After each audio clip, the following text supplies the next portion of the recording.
என் அன்புக்குரியவர்களே, நம்முடைய ஆண்டவரும் இரட்சகருமாகிய இயேசு கிறிஸ்துவின் நாமத்தில் உங்களை அன்போடு கூட வாழ்த்துகின்றேன். இந்த நாட்களெல்லாம் இரட்சகர் இயேசுவின் பாடு மரணத்தை குறித்து நாம் தியானிக்கிறோம். பல காரியங்களை நாம் தியானிக்க ஆண்டவர் உதவி செய்தார். ஒவ்வொரு நாளும் ஒரு காரியத்தை நம்முடைய வாழ்வில் ஆண்டவர் உணர்த்தினார், பேசினார், நடத்தினார். இன்றைக்கும் கூட ஒரு குறிப்பிட்ட வேத பகுதியை நான் வாசிக்க விரும்புகிறேன். மத்தேயு எழுதின சுவிசேஷம் 27ஆம் அதிகாரம் 37வது வசனம். அன்றியும் அவர் அடைந்த ஆக்கினையின் முகாந்திரத்தை காண்பிக்கும் பொருட்டு இவன் யூதருடைய ராஜாவாகி இயேசு என்று எழுதி அவர் சிரசுக்கு மேலாக வைத்தார்கள். ஆண்டவர் இயேசு விசாரிக்கப்படும் பொழுது அவரிடத்தில் பல கேள்விகள் கேட்கப்பட்டது.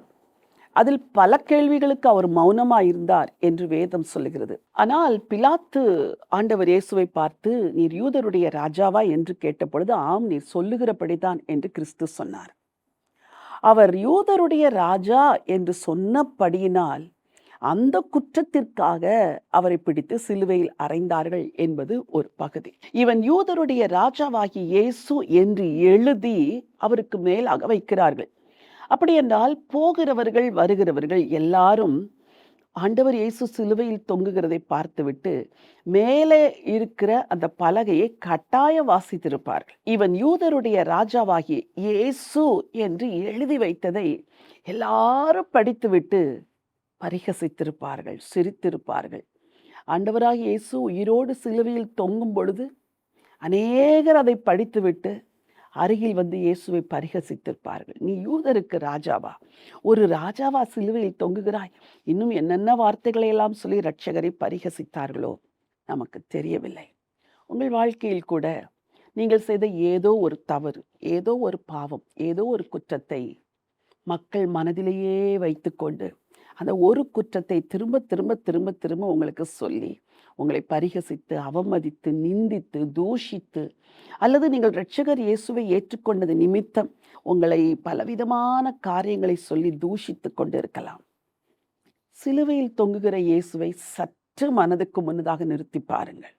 இவன் யூதருடைய ராஜாவாகிய இயேசு என்று எல்லாரும் வாசித்து வாசித்து வாசித்து வீதியில் செல்லுகிறவர்களெல்லாம் பரிகசிக்கும்படி எழுதி வைத்தானே பிலாத்து. ஆனால் அந்த ஆண்டவராகிய இயேசு கிறிஸ்து மரணத்தை ஜெயித்து 3ஆம் நாள் எழுந்த பொழுது அது மிகப்பெரிய வெற்றியை இந்த உலகத்திற்கு கொண்டு வந்தது. பிரியமானவர்களே, கொஞ்ச கால பாடுகள் உங்கள் வாழ்க்கையில், இந்த உபத்திரவங்கள் கொஞ்ச காலம், இந்த நிந்தை கொஞ்ச காலம், இந்த அவமானம் கொஞ்ச காலம், இந்த கடந்து போகிற கடின பாதைகள் கொஞ்ச காலம்தான். இரட்சகர் இயேசு உயிரோடு எழுந்தது போல உங்களுக்கும் ஒரு மகிழ்ச்சியின் காலம் காத்திருக்கிறது. இப்பொழுது இருக்கிற பாடுகளை நினைத்து கவலைப்படாதிருங்கள். ஆண்டவர் நிச்சயமாகவே உங்களுக்கு விடுதலையை தருவார். அன்பின் ஆண்டவரே, பரலோகத்தின் தேவனே, அவர் யூதருடைய ராஜாவாகிய இயேசு என்று குமாரனாக இயேசுவை குறித்து எழுதி வைத்து எல்லாரும் பரிகசிக்கும்படி அவர் அவமதிக்கப்பட்டதை இந்த நாட்களில் நாங்கள் தியானிக்கிறோம்.